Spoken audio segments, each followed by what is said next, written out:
ഇവിടുത്തെ ഒരു പ്രതിസന്ധിയുടെ ഒരു സങ്കടകരമായിട്ടുള്ള കാര്യം ഇത് അകത്തുനിന്നുള്ള പ്രതിസന്ധിയാണ്.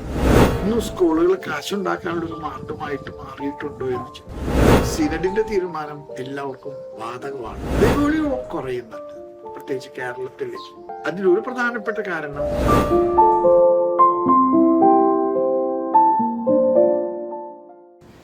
സൺഡേ ഷാലോം ഓൺലൈൻ പ്രേക്ഷകർക്ക് സ്വാഗതം. ഇന്ന് നമ്മോടൊപ്പം ഹൈദരാബാദിൽ നിന്നും ശംഷാബാദ് രൂപതയുടെ ബിഷപ്പായിരുന്ന ഇപ്പോൾ പുതിയതായിട്ട് തിരഞ്ഞെടുക്കപ്പെട്ട major archbishop Mar Raphael Thattil പിതാവാണുള്ളത്. പിതാവെ സ്വാഗതം. അകത്തു നിന്നും പുറത്തു നിന്നും ഏറെ വെല്ലുവിളികളുള്ള ഈ കാലഘട്ടത്തിൽ അങ്ങയുടെ ഈ പുതിയ തിരഞ്ഞെടുപ്പ് അങ്ങേക്ക് എന്താണ് പറയാനുള്ളത്? കർത്താവിന്റെ സഭ എന്നും പ്രതിസന്ധികളുടെ നടുവിലൂടെയാണ് കടന്നു പോയിട്ടുള്ളത്. ഏത് കാലഘട്ടത്തിൽ ആ സഭയ്ക്ക് പ്രതിസന്ധികളില്ലാത്ത? എനിക്ക് തോന്നുന്നു ആദിമ കാലഘട്ടത്തിലെ ചക്രവർത്തിമാരുടെ പീഡനം മൂലം രക്തസാക്ഷികളായ ഒരുപാട് ക്രിസ്ത്യാനികളുണ്ട്. പിന്നെ കോൺസ്റ്റന്റൈൻ ചക്രവർത്തിയുടെ മനസ്സുമാറ്റത്തിന് ശേഷം സഭയ്ക്ക് കിട്ടിയ അംഗീകാരമാണ് സഭയ്ക്ക് പിന്നീട് വളർച്ചയ്ക്കൊക്കെ കാരണമായിട്ടുള്ളത്. അതുകൊണ്ട് എവിടെയൊക്കെ പീഡനങ്ങളും എവിടെയൊക്കെ സങ്കടങ്ങളും സംഘർഷങ്ങളും ഉണ്ടോ അവിടെയൊക്കെ സഭ ഇല്ലാതാകുകയല്ല, സഭ വളരുകയാണ്. ഇവിടുത്തെ ഒരു പ്രതിസന്ധിയുടെ ഒരു സങ്കടകരമായിട്ടുള്ള കാര്യം ഇത് അകത്തുനിന്നുള്ള പ്രതിസന്ധിയാണ്. അത് നമ്മൾ കുറേ കൂടെ മാനസികമായിട്ട് തളർത്തുന്നുണ്ട്. പക്ഷെ ഇതിലും ദൈവത്തിൻ്റെ ഒരു പദ്ധതി ഉണ്ടെന്നാണ് ഞാൻ വിശ്വസിക്കുന്നത്.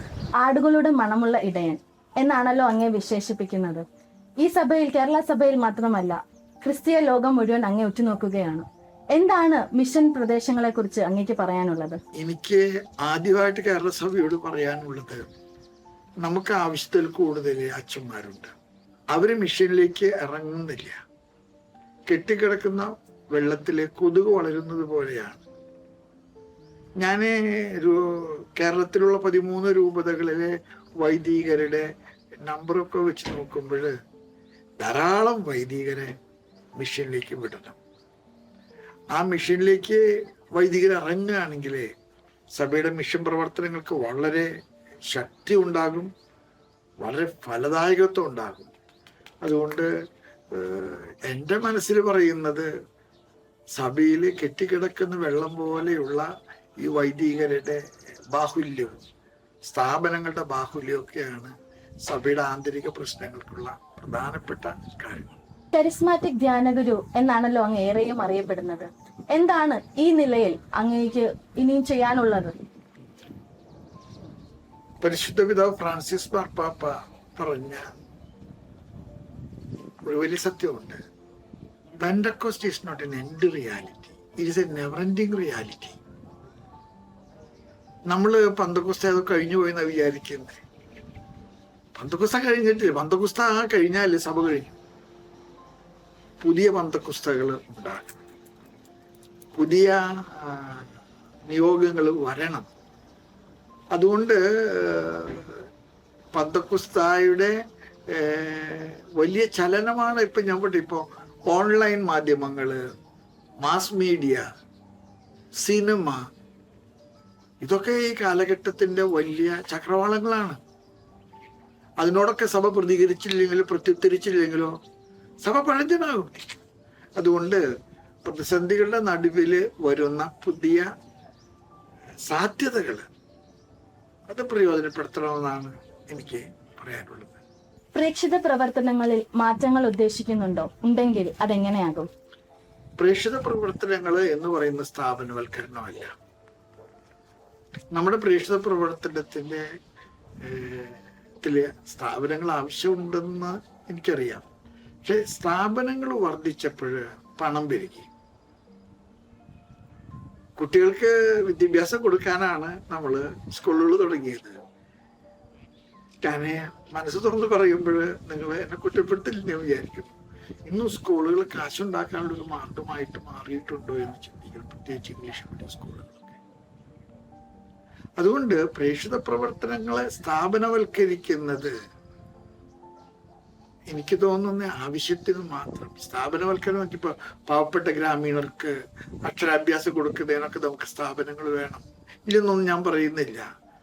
പക്ഷെ പലപ്പോഴും നമ്മൾ വലിയ പ്രസ്ഥാനങ്ങളായിട്ട് വളരുമ്പോൾ നമ്മൾ എന്തിനു വേണ്ടിയിട്ടാണ് തുടങ്ങിയത് അത് മറക്കുന്നത്. സ്ഥാപനവൽക്കരണം കൊണ്ട് സഭയുടെ പ്രേക്ഷിത ദൗത്യം പോലും മറക്കുന്ന ഒരു സാഹചര്യമുണ്ട്. അതുകൊണ്ട് സ്ഥാപനവൽക്കരണം ഇല്ലാത്ത പ്രേക്ഷിത പ്രവർത്തനത്തെ കുറിച്ചിട്ടാണ് എൻ്റെ സ്വപ്നം. പിതാവേ, ഇന്നും ലോകത്തിൽ ഏറ്റവും കൂടുതൽ യുവജനങ്ങൾ കൊഴിഞ്ഞു പോകുന്നത് സീറോ മലബാർ സഭയിൽ നിന്നാണ്. എന്താണ് വലിയ ദേവാലയങ്ങൾ ഉണ്ടായിരുന്നിട്ടും അവിടെ യുവജനങ്ങൾ ഇല്ലാതെ പോകുന്നു. ഈ ഒരു അവസ്ഥയെക്കുറിച്ച് അങ്ങ് എന്താണ് കരുതുന്നത്? യുവജനങ്ങൾക്ക് എപ്പോഴും ഒരു ടെൻഡൻസി ഉണ്ട്. ഈ നോഹായുടെ പേടകം 30 ദിനരാത്രങ്ങൾ ഫ്ലോട്ട് ചെയ്താണ് പറയുന്നത്. ഞാൻ ആ 30 വയസ്സായിട്ടാണ് പറയുക. അപ്പൊ പിള്ളേരെ സംബന്ധിച്ചിടത്തോളം ഫ്ലോട്ടിംഗ് ടൈമാണത്. ഒഴുക്കിനൊത്ത് അവരങ്ങോട്ടും ഇങ്ങോട്ടും ഒക്കെ നീട്ടും. ഒരു വിധത്തിൽ പറഞ്ഞാൽ അവർ മാരീഡ് ആകുമ്പോഴാണ് അവർ യാഥാർത്ഥ്യങ്ങളിലേക്കൊക്കെ കുറെ കൂടെ വരുന്നത്. അപ്പൊ അതുകൊണ്ട് തന്നെ യുവജനങ്ങളുടെ ഇടയിലുള്ള പ്രതിസന്ധികള് പരിഹരിക്കണമെങ്കിൽ നമ്മൾ മനസ്സിലാക്കേണ്ട ഒരു കാര്യം, വാക്കുകൊണ്ട് പ്രസംഗിച്ചുകൊണ്ട് പിള്ളേരെ കീഴടക്കാൻ പറ്റില്ല. ജീവിതത്തിന്റെ മാതൃക കൊടുത്തുകൊണ്ട്. മദർ തെരേസ ഈ ലോകത്തോട് മുഴുവൻ സംസാരിച്ചത് വാക്കുകൊണ്ടല്ല, അവരുടെ ജീവിതമായിരുന്നു ഏറ്റവും വലിയ പ്രസംഗം. ഇപ്പോഴത്തെ ഫ്രാൻസിസ് മാർപ്പാപ്പയാണ് ഈ അടുത്ത കാലത്ത് മാർപ്പാപ്പന്മാരിലെ ഏറ്റവും ഹ്രസ്വമായിട്ടുള്ള ഹോമിലികള് സുവിശേഷ പ്രസംഗങ്ങൾ നടത്തുന്നത്. പക്ഷെ മാർപ്പാപ്പയുടെ ഒരു ശൈലിയുണ്ട്, വളരെ ഇൻഫോർമലി, വളരെ ഔട്ട് ഗോയിങ്. ഒരുപക്ഷെ എനിക്ക് യുവാക്കളെ നഷ്ടപ്പെടുകയല്ല, യുവാക്കളെ നഷ്ടപ്പെടുത്തുകയാണെന്നാണ് എൻ്റെ അഭിപ്രായം. അങ്ങയുടെ തിരഞ്ഞെടുപ്പ് നിശ്ചയമായും പരിശുദ്ധാത്മാവിന്റെ ആയിരുന്നു. എങ്കിലും സിനഡും അവിടെ നടന്ന ആ വഴികളെ കുറിച്ച് ഒന്ന് വിശദീകരിക്കാമോ? തിരഞ്ഞെടുക്കപ്പെട്ടതറിഞ്ഞപ്പോൾ അങ്ങയുടെ ഉള്ളിലെ മനോഭാവം എന്തായിരുന്നു? പൊതുവെ ഞങ്ങൾ ആദ്യം പ്രാർത്ഥന കൊണ്ടാണ് സിനഡ് ആരംഭിച്ചത്. ഒരു ഫുൾ ഡേ കംപ്ലീറ്റ് നിശബ്ദതയിലെ പരിശുദ്ധ കുർബാനയുടെ മുൻപില് ഞങ്ങൾ ഇരിക്കുകയായിരുന്നു. രാവിലെ തൊട്ട് രാത്രി ആവുന്നത് വരെ പ്രാർത്ഥന വികാരത്തിന് മുമ്പിൽ പ്രാർത്ഥിക്കുകയായിരുന്നു. പിറ്റേ ദിവസമാണ് സിനഡ് തുടങ്ങുന്നത്. സിനഡ് തുടങ്ങിയ ദിവസവും ആദ്യം കുറെ തിരഞ്ഞെടുക്കപ്പെടാൻ ഉദ്ദേശിക്കുന്ന വ്യക്തിക്കുണ്ടായിരുന്ന ഗുണങ്ങളെ കുറിച്ചൊക്കെയാണ് ആദ്യം ഓരോരുത്തർ പ്രകടിപ്പിച്ചത്. വ്യക്തികളുടെ പേരൊന്നും പറഞ്ഞില്ല. ഇദ്ദേഹത്തിന് ഇന്ന വിധത്തിൽ പ്രവർത്തിക്കാൻ കഴിവുണ്ടാക്കണം എന്നൊക്കെയാണ് ആ ചർച്ച ചെയ്തത്. അത് കഴിഞ്ഞിട്ട് ഇതിനൊരു പ്രസിഡന്റ് ഉണ്ട്. അത് തെരഞ്ഞെടുപ്പിലൂടെ തന്നെയാണ് പ്രസിഡന്റായിട്ട് ഒരാൾ തിരഞ്ഞെടുക്കുന്നത്. ആ പ്രസിഡന്റാണ് എലക്ഷൻ പോളിങ്ങിന് കോൾ ഫോർ ചെയ്യുന്നത്.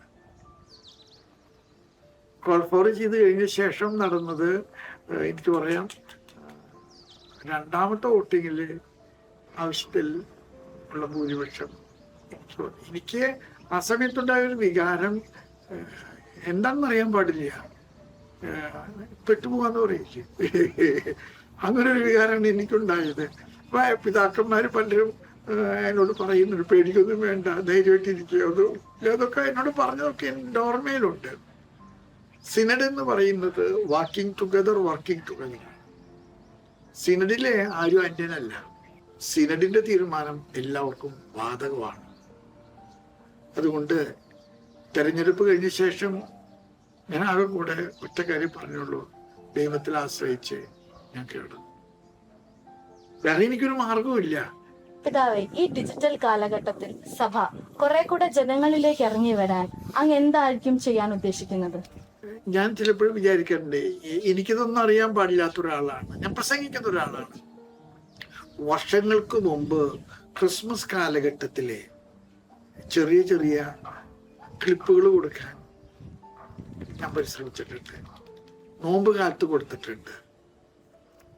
തിരുപ്പിറവിക്കും 25 ദിവസവും, നോമ്പ് കാലത്ത് 50 ദിവസവും കൊടുത്തിട്ടുണ്ട്.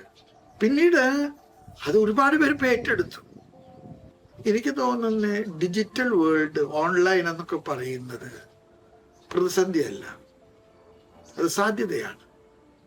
എപ്പോഴാണ് അത് പ്രതിസന്ധികളായിട്ട് മാറുന്നത്?